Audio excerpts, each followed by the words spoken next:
science to examine topics such as human rights, global poverty, the environment, economics, globalization, security, global ethics, and the political environment. And of course, diplomacy is the art of negotiation between various countries. When you do international relation, you must have the skill of diplomacy. You should possess a diplomatic skill. That is an art of negotiation. Okay, so I will no longer focus on this. The utmost boundaries of international relation are suggested if we imagine all the exchanges, transaction, contracts, flows of information, and actions of every kind going on at this moment of time between and among the separately constituted societies of the world. So, the purpose as it seeks to understand, this is about international relation. What's the purpose of this? To seek to understand the origins of war and the maintenance of peace. So this is in connection to my lecture to you about the ancient society, that making war is part of doing business. It's part of the politics. It's part of maintaining what is yours, maintaining your integrity, maintaining the sovereignty of one city states. Next is the nature and exercise of power within the global system. So this one, Grisel had mentioned this one, a lot of players in the global arena. So how do we exercise as a state, as a Republic of the Philippines in the global arena? How do we the manner we act, the manner we decide, the manner we do things in the international arena defines the status that we have. So, next is the changing character of state and non-state actors who participate in international decision makers. So, who are these non-state actors? So when you say non-state actors, they are not the forefront politician representing our states, but these are the interest group. These are the influential groups who run, of course, the economy of the world. These are the non-state actors. And this includes the drug supplier. They are still non-state actors. So the main spheres of international relation is, well, of course, international security. So this is the focus of Grisel's Colonel Sagpang's lecture presentation about war, peace, terrorism, and organized crime. And then this includes also the drugs, the fight against drugs. And then the international economy, nandito rin si drugs, no? Because drug is also a trade. There is an investment, production, and finance in the economy. And then the social and economic development, the protection of human rights, and the protection of natural environment. So this protection of human rights and protection of environment, if you will connect this one to our SDGs, to the 17, I think, SDGs that we have, the Sustainable Development Goals, these two are dominant about the environment and human rights. This includes human rights, includes people, and then environment includes also the natural resources that is around us, the environment that protects us, the environment that helps us survive, the environment that keeps us thriving.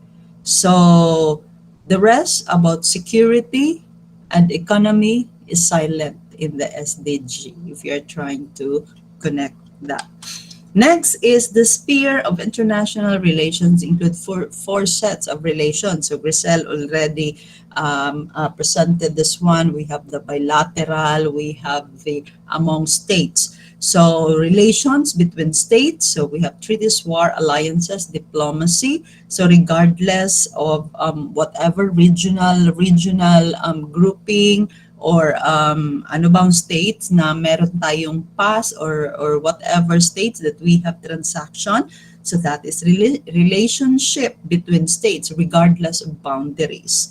And the next is relations between societies. This is the movement of people. Well, of course, this includes the diaspora, the goods, information, technology, money, ethnic, cultural, that includes the religious and then the political ties. So that is relations between societies. And the next is state society relation within each country. So the political system and political processes as they affect the country's relations to others. So this number 3, the state society relation, this is the kind of relationship between our state and how it deals with the society within the country. So, well, of course, these are the people dealing with the state, dealing with the people within the country. And next is the state-society relation across borders. So we have also established relationship with our borders. So borders natin is Indonesia and Malaysia. So we have this yung ano no in border what do you call this, Grisel? The border, the what do you call this kind of kanang security wherein it controls the border between Indonesia and Malaysia, and then they have their border office at Tawi-Tawi, Tibanban, and then Balut Island. Border station. Okay, so Indonesian border station is located in 3 places in the Philippines. No, one is in Bungao, Tawi-Tawi, and then another is we have in Balut Island, and what do you call that? The Jose Abad, no, not Jose Abad Santos. Unsa ginang sa Balut Island? Unsa na nga munisipyo sakop na sa Davao del Sur? Hello?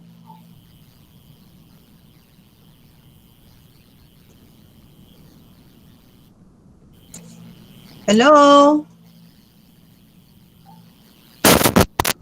Hello, ma'am. Yes, Oh, ma'am. Are you hearing me? Yes po. Yes, ma'am. Okay. Abi na ko, wala ko man naningo. Good. Na, ma'am. Kanang sa ano gali, sa what is Sarangani. Yeah, what is no, not unsa na Sarangani. Balut Island siguro. Yeah, Balut Island. The whole Sarangani siya, but Sarangani, the name of municipality is Sarangani, but it is part of Davao del Sur, not part of Sarangani province. Davao Occidental naman. Ang Davao Occidental. Davao Occidental na di ay karon, tama, Davao Occidental. Unsay ngalan ana nga kuan kanang naana siya? Malulong. Ha? Malulong. Hindi siya Malulong. Pangalan sa munisipyo ba? Basta Municipality of Sarangani, ma'am. mauna siya, Yes, Municipality ma'am. of Balut Island, Sarangani. Municipality of Sarangani. Okay, Part but of it Davao is part Occidental. of Davao Occidental. Yes po. Okay. So makalibog manggod siya no kay the traffic of people is from Jensan manggod. So Jensan to Balut Island, because that is where the entry of mga kuan, yung boats, the entry of people through boats going to Sarangani.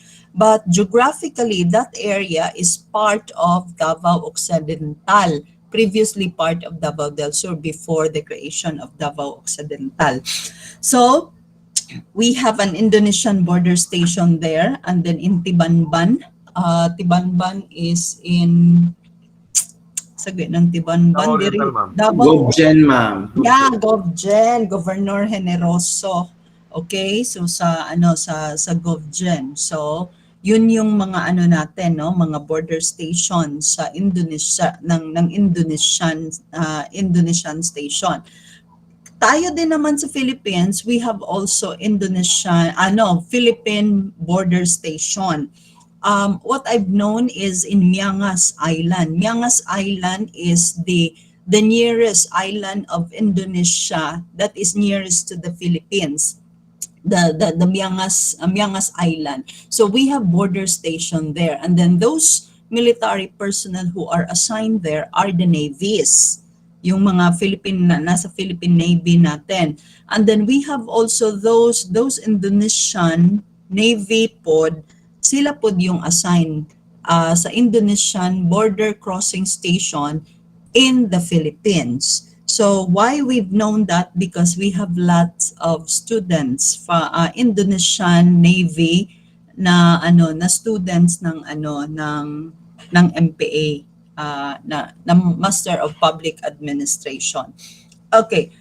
So that is the state society relation across borders. But then for the Malaysian, I'm not so familiar with the Malaysian border station, but I've known there is a I think it's in Kanagaling.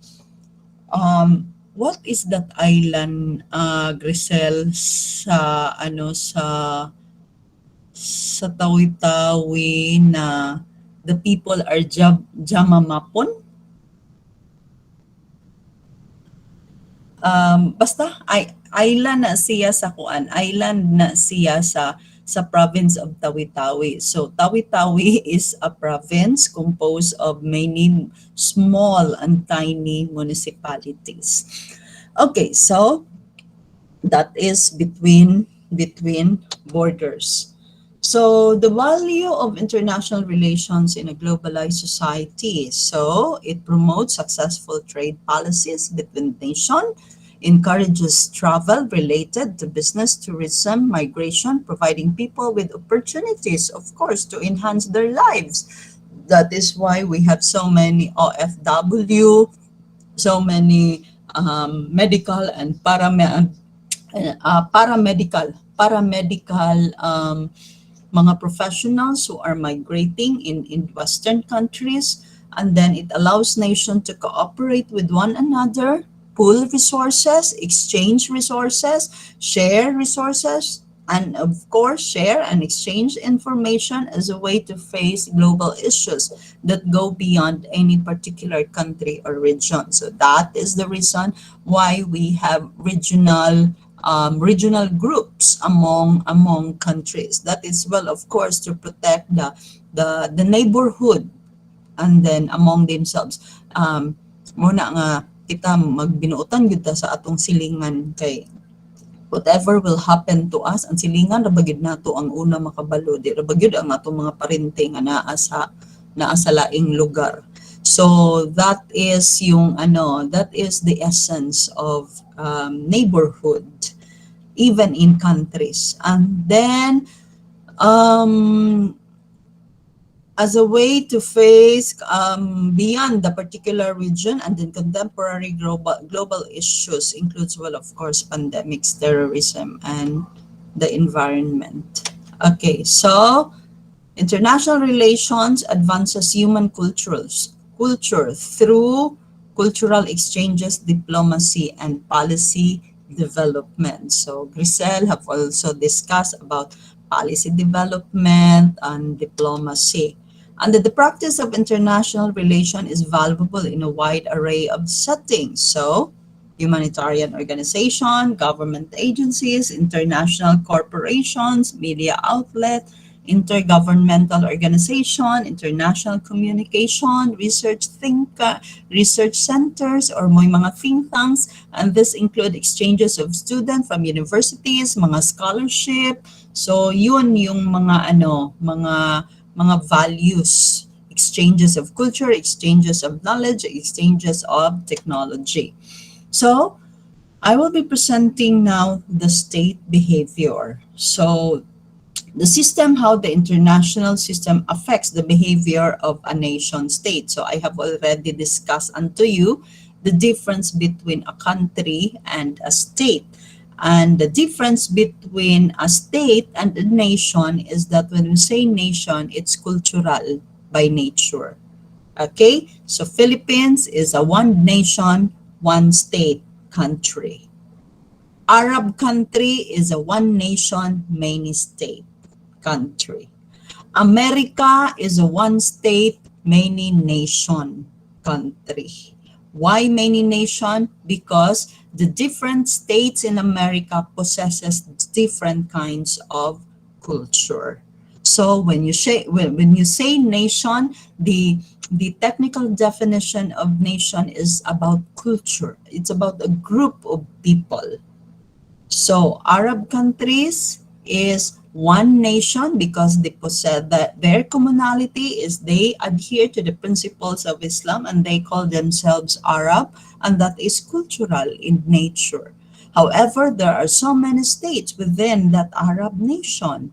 We have, well, of course, Lebanon, Iran, Iraq, United Arab Emirates, and the Turkey. So madami, Afghanistan, and among others.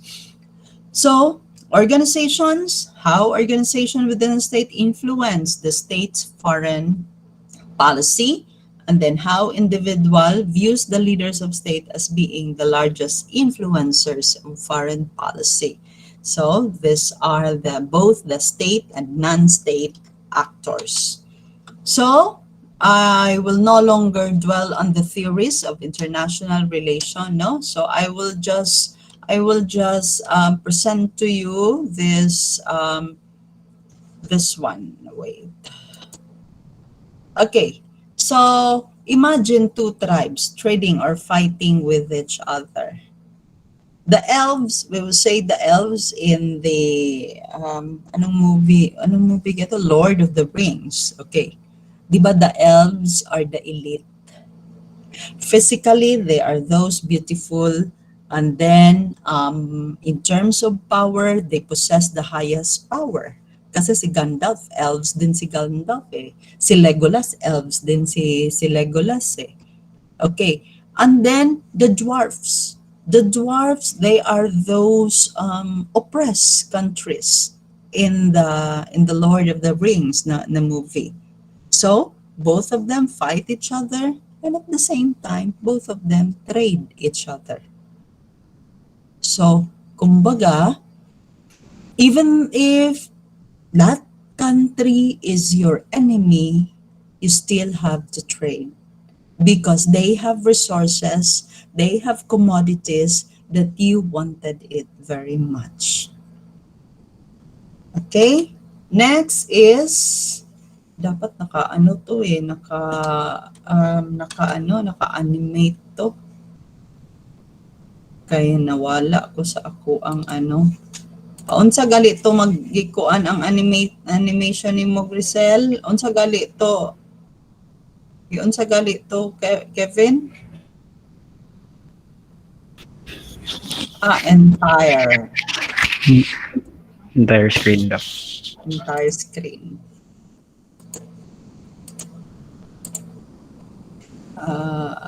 Wait.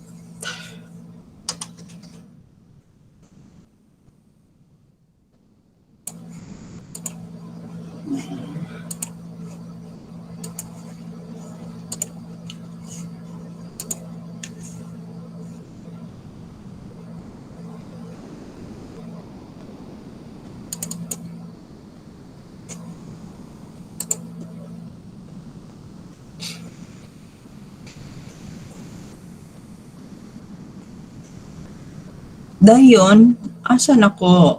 Adyo kasi ang PowerPoint po. Dito ko sa akong PowerPoint.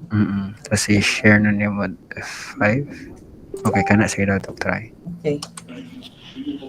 Ay, hindi siya. Ay, bibigyan siya. I-exit daw na, Dok, tapos i-F5. Share sa Doc, share. Stop sharing sa... Kana i-share sa na Doc ang atong screen. Ay, ganito na lang. Next meeting ko na lang is i-explain. Kaya mahurot ang atong oras pag sige expedite ng mga technicalities. And then we are not expert. I am not expert because I am a technological migrant. I'm not natives. Kani sila Jillian, kani sila Jonathan, kani mga native ning mga bataan ni. Okay. Sige. So, those are the thing that is happening in the international arena. So I would like to go back to Ukraine-Russia war. Diba? Okay. So we don't care about Ukraine and Russia war, but then we are affected much of that war. Have I already mentioned to you yung Ukraine-Russia war? Nasulti na ba nasulti na ba na ako sa inyo, ha? Na-discuss Wala pa, ma'am. Wala Dapat daw. lagi kay kuan, nagduda na ko sa akong memory ba. Okay, so in that case, before the or during the onset of the declaration of Russia's declaration of war to Ukraine, is that why is it that those powerful countries such as France, UKGB, and America cannot stop Russia to go to war against Ukraine? What they do is they are just making propagandas. Oh, that is what Russia is doing is a non-humanitarian is against the human rights. It's a non-humanitarian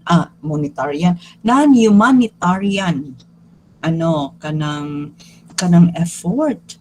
And then, why is it that America, UKGB, and France, especially UKGB and France, which is in the same region, Europe, cannot just automatically fight Russia?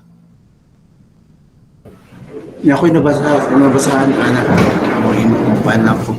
Share ko. Sige, share daw. With regards sa black gold nila or kanang silang gasolina, Dok. So, ang France na most likely sa Europe, di ba, magkaroon man ng mga anang tugnaw na parts. So, most likely, if ever mo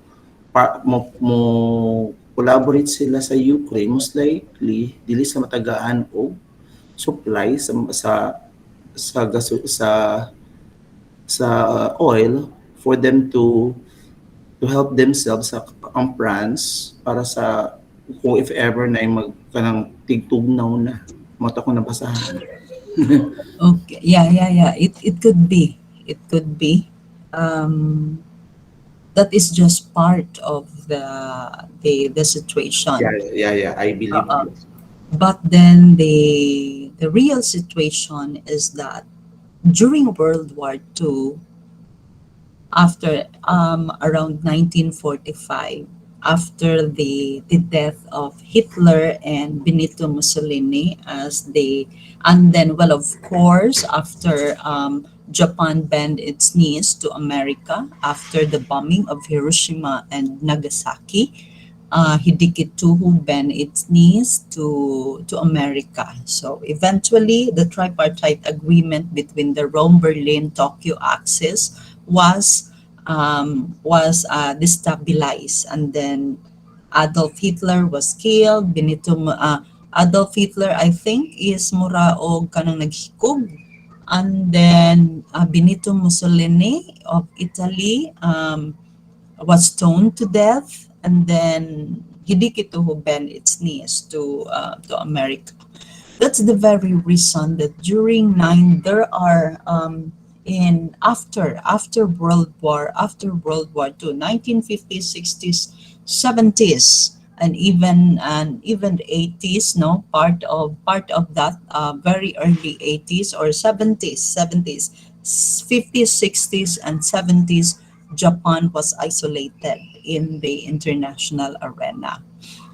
When I was elementary then, there were even maps of the world that doesn't include Japan as part of a country in the world. Kasi hindi man pwedeng mawala yung Asia na continent, wherein Japan is part of Asia. So after that World War II, there are 5 winners. The winner is of course America, that regained its strength in the Philippines. Nakuha nilang balik ang Philippines. And then we have also France, UKGB, Russia, and China. These are the 5 powerful countries after World War II, wherein they are the 5 permanent members of the Security Council of the United Nations.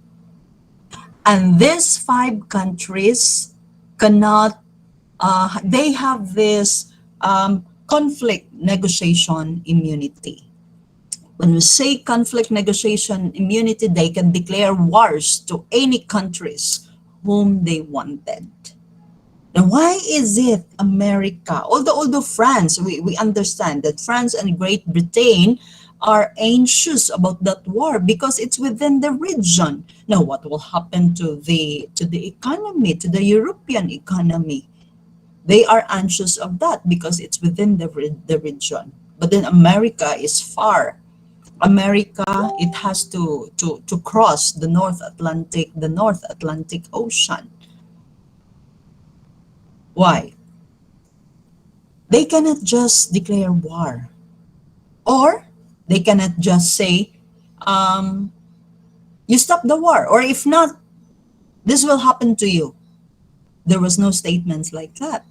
Diba?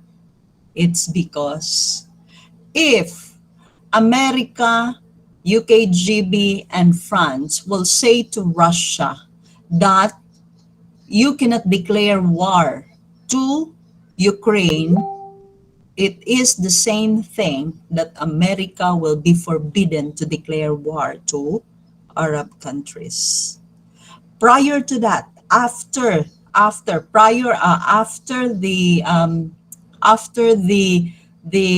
World War II, America declared war to Vietnam, Afghanistan, and so many Arab countries.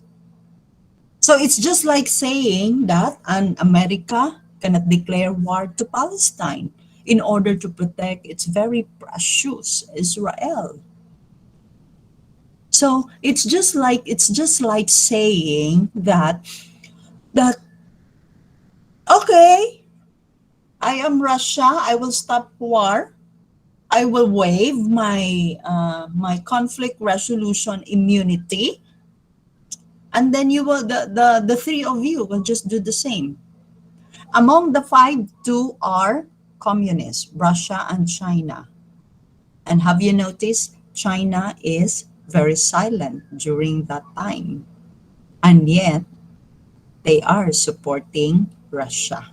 Well, of course, maybe by principle, because they both adhere to the communist ideology, regardless of whether the move of Russia to Ukraine is good or bad. However, in the name of the communism ideology and principle, they are the same. So they have to support each other to maintain their status against the democratic countries. And then for these 3, it's just like saying that is the very reason that they cannot control, they cannot just hold on, they cannot just They cannot just make Russia stop doing war. So what they are doing is just they are supporting Ukraine. They cannot even deploy their armies to Ukraine, because if they deploy their armies to Ukraine, it means a declaration of war against Russia. And then take note, in the United Nations, they are the 5 permanent member whose membership is cannot be fathomed. They are those powerful. They are the very powerful countries. Well, Russia, after the fall of the United Soviet Socialist Republic, then Russia stands alone, and then Ukraine was once part of the USSR. So it's just like that. Now, why is it that America cannot do that? Because it forbids America not to protect Israel. And why is it that Israel is very precious to America? Because God had been blessing the Jews very much, that whenever the Jews, wherever they have their diaspora, is that they become successful and powerful. And they are the richest people in America. They are the Jews. And they are even financing the Republicans. So, well, of course, Republicans man karon, kasi dati si Trump, Democrats man to si Trump. And then try to observe.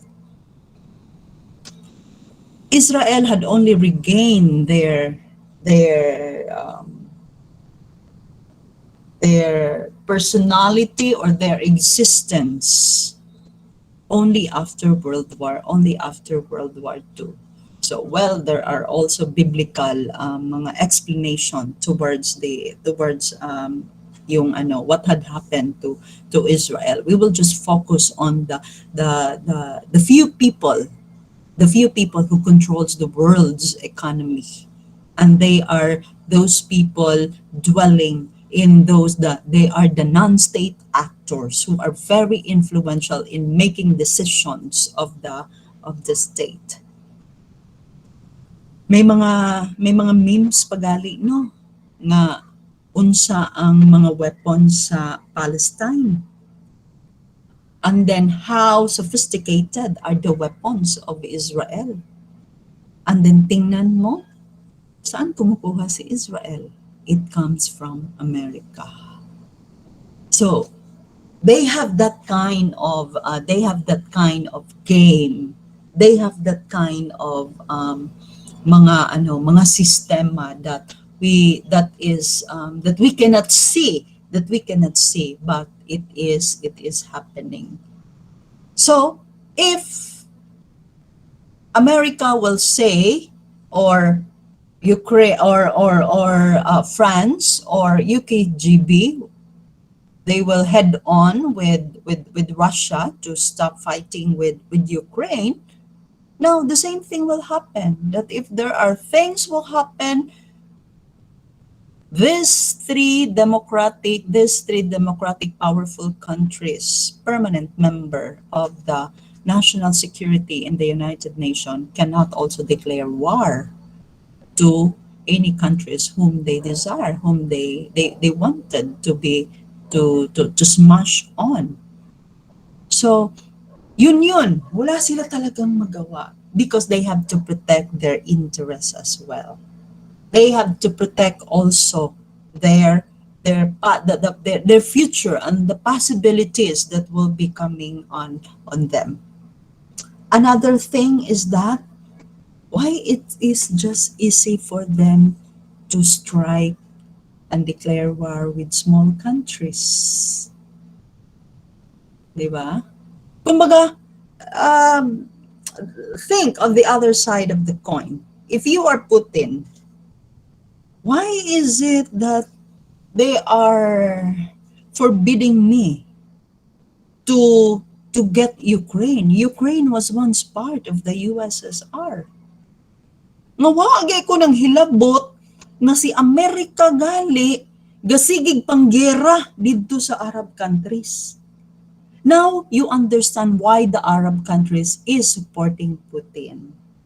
It's because they are not favoring or they are not friends of Putin. It's because Arab countries are enemies of America. And Arab countries are enemies of, when you are enemies of America, well, of course, you are also an enemy of the allies of America. But then, of course, they cannot touch us kay mga unsar biya ultimo ra biya nga alay-alay. So that creates a chaos. That creates the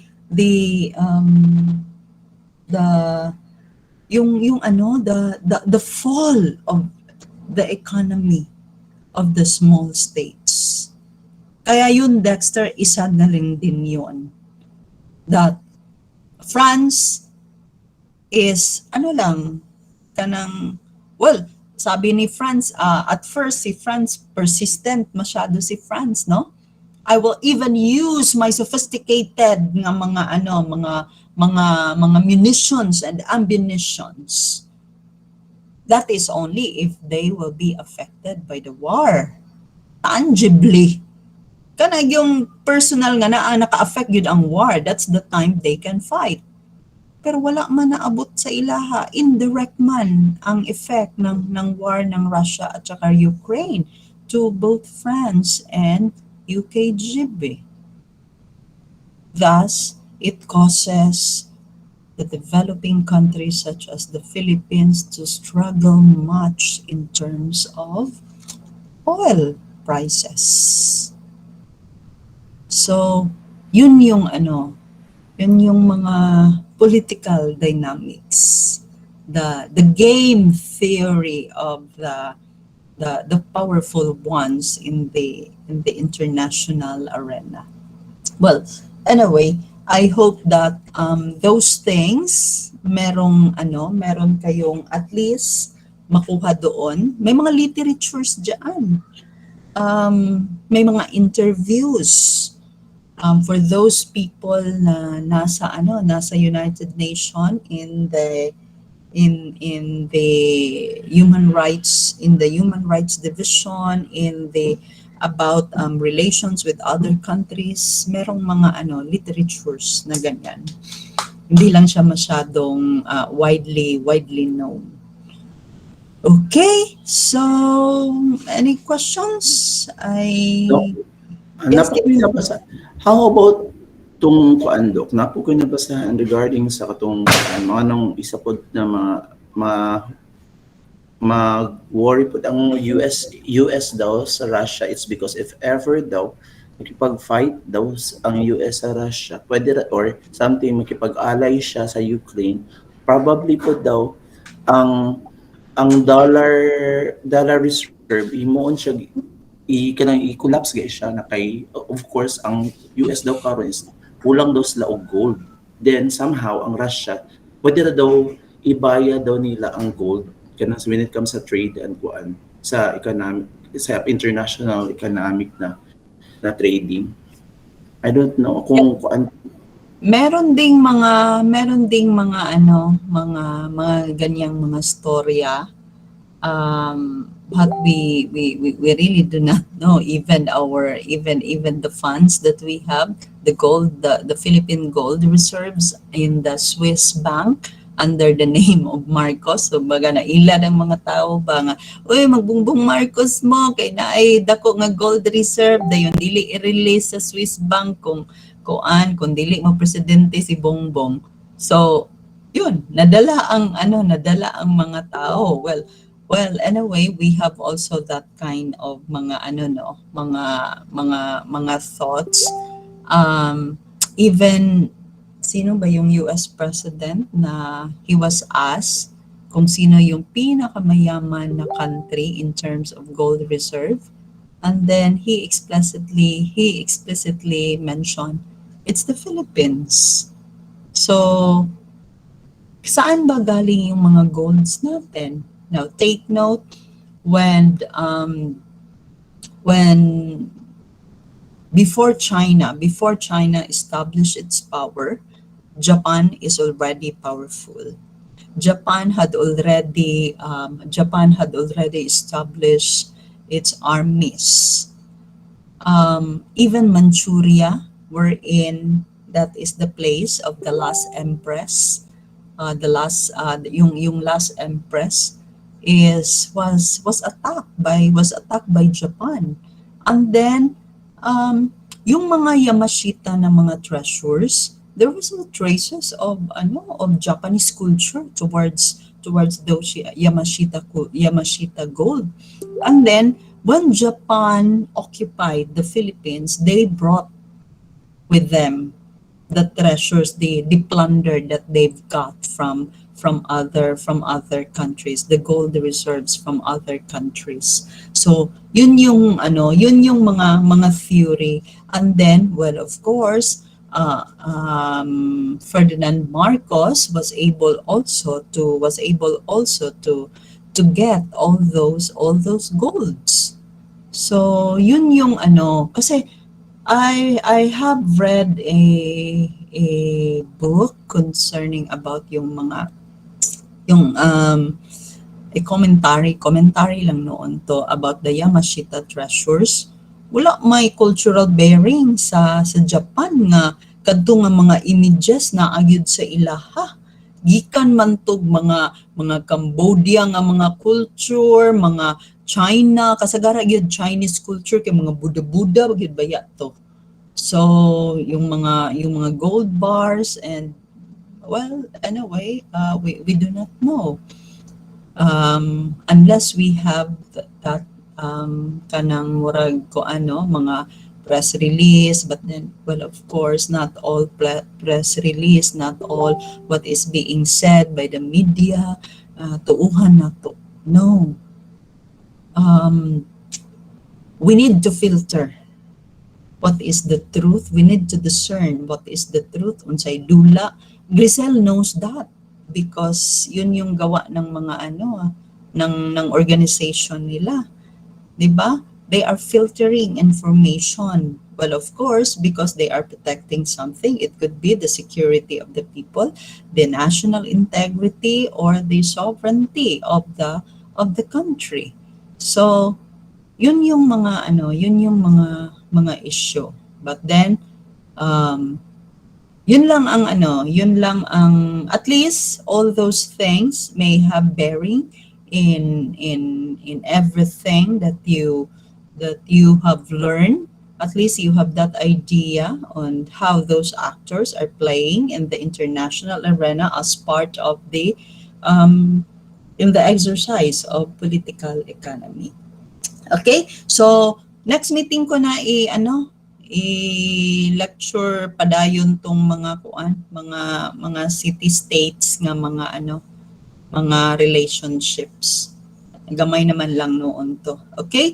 So I guess that would be all for today, and then please prepare 3 presenters next meeting. We will maximize our face to face. Sino ba yung next 3 presenters? Kami daw. Kinsa? Sumabat, Dok. Development from theories to strategies. Ikaw, Dexter. Who's next? Dandoy and Sumabat, Dok. Okay. So, iuna na lang nato si Tolitz kay para kuan. Better daw.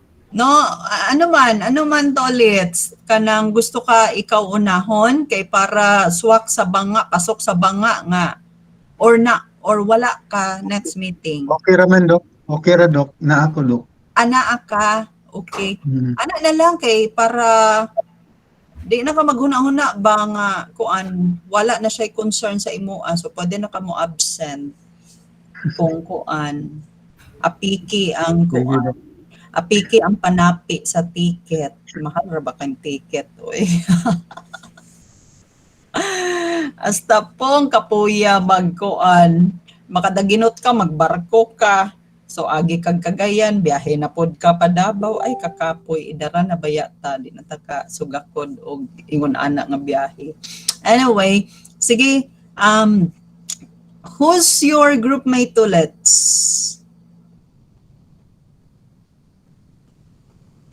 Hello? Kinsay ka Hello, group? Dok. Wa ko kakuan kung kinsa akong ka-group basta akong topic, Dok, the new development context katong sa Okay. role of Role international organizations. institutions. Oo. Sige. Sir, excuse me, Doc. Yes. After po ng topic nila, based doon sa ating syllabus, after ng topic nila Ma'am Dandoy, which is the development from theories to strategies, meron pa pong principle and concept of economic development. Oo, tama. I-insert ko pala yun. Amin yun, Doc. Dalawa kami ni Ma'am D. Okay. Tama. So, is it okay, Emily, na mag-i-park sa tamo? Just to accommodate toilets lang? Yes, Doc. Okay lang, Doc. Oo. Anyway, dili man siya noon kanang sequential yun ba nga mga topics yung kay Todaro and Smith. Tama. Thank you for reminding me. Wala na ko na add diri sa ako ang soft copy sa sa syllabus. Okay? Sige, so prepare Dexter, Marichelle, and Tolitz next Saturday. Okay? Sige, B, open your camera kay mag-picture tayo. Kay update ba kay mo picture si Dexter? Sige, Dexter.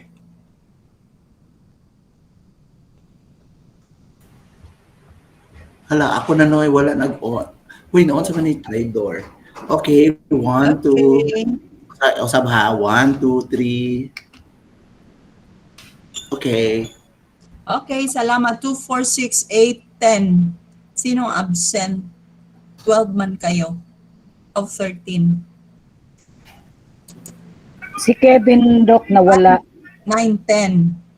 Nag-stable Si yung internet. Sir Kevin po, Doc, nato siya ganina na 4, lang siya. 6, 8, 9. So, Sir 10 Kevin. kayo. Ha?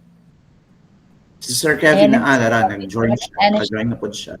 Okay. So, walay absent no. 1, 2, 3, 4, 5, Wala po. 6, 7, 8, 9, 10. Okay. Sige. Thank you very much. See you face to face next Saturday. Bye-bye. Ay, Doc. Thank you, Thank Doc. you for your presentation, Thank you, Doc. Giselle. Sige, Thank you, bye-bye Doc. po.